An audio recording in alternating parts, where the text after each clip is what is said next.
పెదకూరపాడు నియోజకవర్గం 75 తాళ్ళూరు గ్రామంలో 193వ బూత్ నుండి తమ ఓటు హక్కును వినియోగించుకున్న వైసీపీ ఎమ్మెల్యే అభ్యర్థి నంబూరి శంకర్రావు అభివృద్ధి సంక్షేమాల తిరిగి వైసీపీ పార్టీని గెలిపిస్తాయి. నియోజకవర్గంలో 25,000 మెజార్టీతో గెలవబోతున్నానని శంకర్రావు అన్నారు.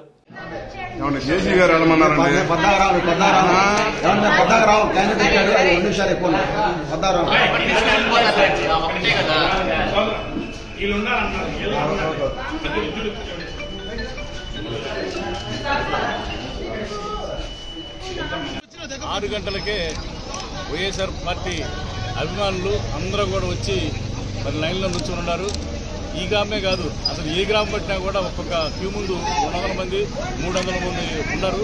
అంటే దేనికి ఉన్నారు? ఉదయాన్నే జగన్మోహన్ రెడ్డి గారి మీద ప్రేమ, మరి ఆయనకి ఎప్పుడెప్పుడు ఓటేద్దామా, ఈ 5 సంవత్సరాలు చేసిన సంక్షేమం అభివృద్ధి కార్యక్రమాల వల్ల మరి ఆయన రుణం తీర్చుకుందామని చెప్పి ప్రతి వాళ్ళు కూడా మరి ఈ లైన్లో నుంచున్న వాళ్ళందరూ కూడా వైఎస్ఆర్ పార్టీ, ఎక్కడ కూడా మళ్ళీ తెలుగుదేశం పార్టీ క్యాండిడేట్ కూడా కనపడుతున్నారు. మీరు అభివృద్ధి చేసిన కార్యక్రమాల వల్ల గెలుపొందుతానని నమ్మకం ఉందా? అభివృద్ధి సంక్షేమం ఈ నియోజకవర్గంలో చేయింది నేను చేసి చూపించాను కాబట్టి ఈ రకంగా ఉదయాన్నే 6 గంటలకు రావడం అనేది ఎప్పుడు కూడా లేదు.